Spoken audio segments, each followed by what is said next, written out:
Hey, welcome back.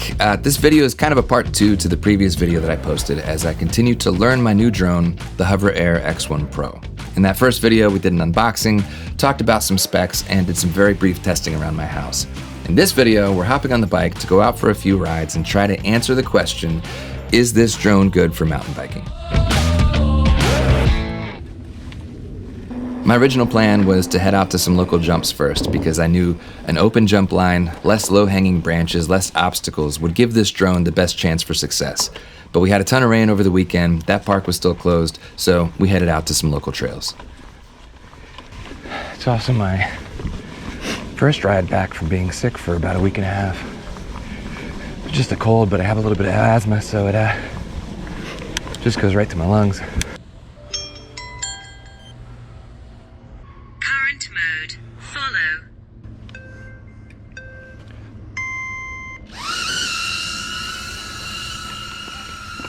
All right, no idea what to expect.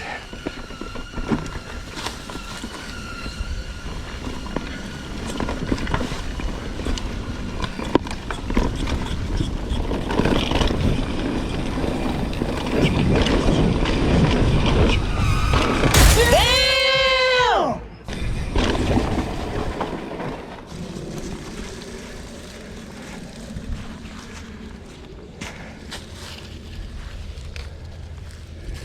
You got knocked the f*** out, man! Okay. First crash out of the way. Seems all right.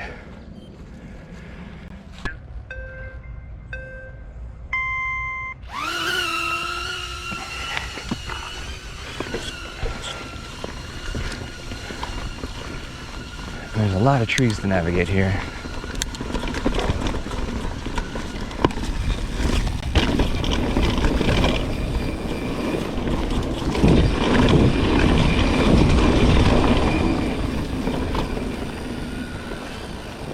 Catch up a little bit.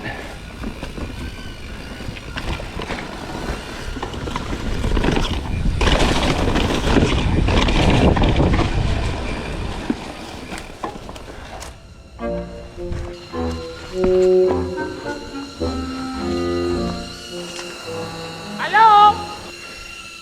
So what happened here was the drone didn't drop an elevation fast enough to avoid these two branches, so it kind of got stuck in between them. Like, it wasn't actually hung up, but it couldn't figure out how to get around it safely.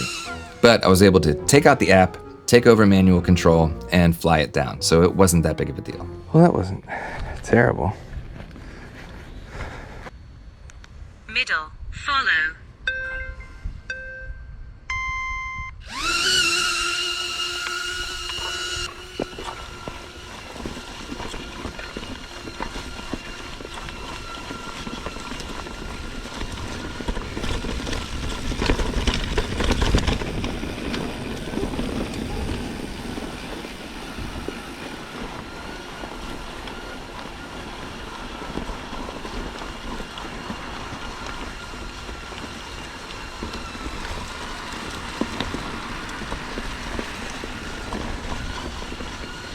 I'm letting her catch up with me.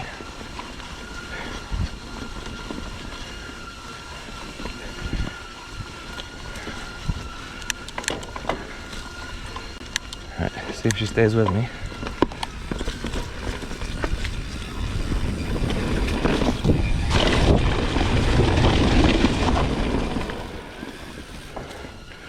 Okay.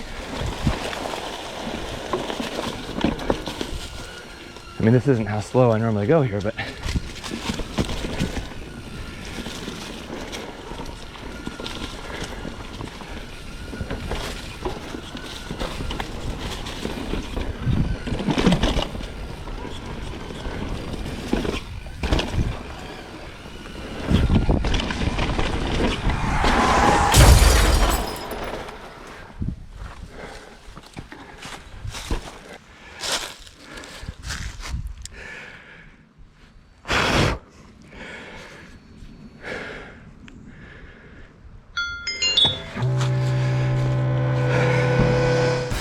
I'm a little paranoid being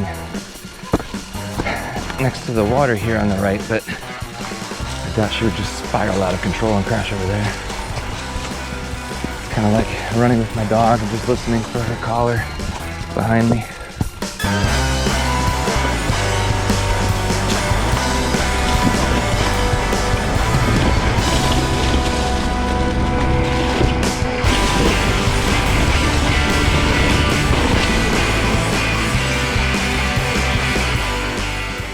Okay.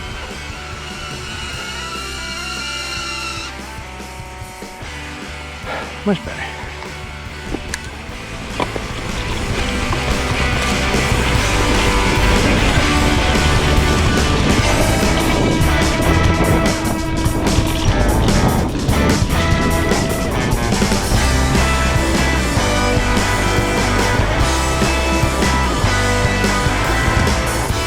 So it suffered a few crashes at this park. What I learned early on, especially if you're going to be riding in a more heavily wooded park, more trail riding kind of stuff, you just can't go at trail speed. You can't go wide open for like a quarter-mile track and expect this drone to still be behind you when you finish. Then it had been about a week since we had rain, so I tried to head out to the local jumps again. Unfortunately, they were still pretty soft. The line was running stupid slow and pretty difficult to get through, so it was kind of a lost cause. But against my better judgment, I decided to try to take it down the more downhill line there, and it didn't go very well.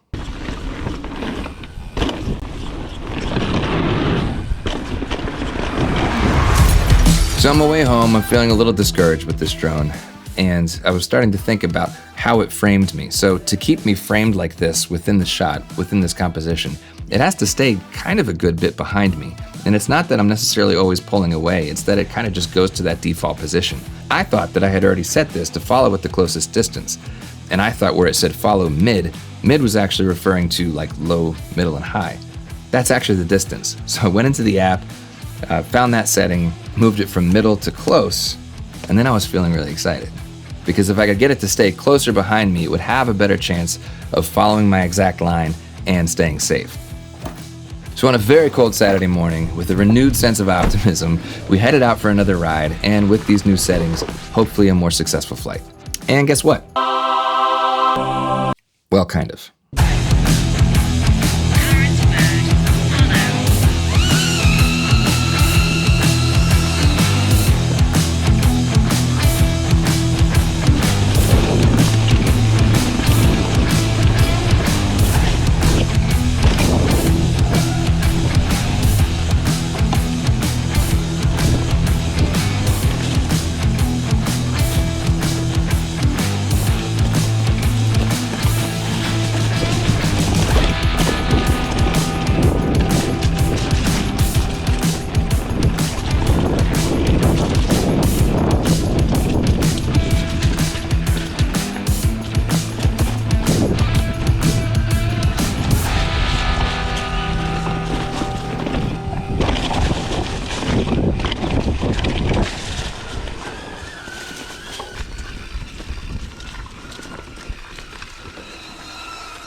So much better.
Oh, man.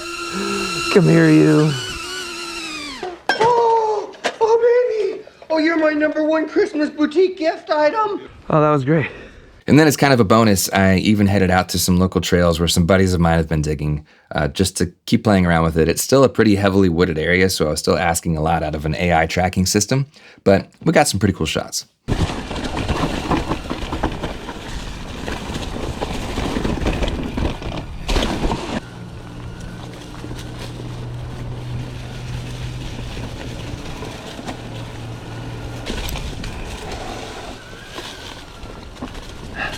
She lost me.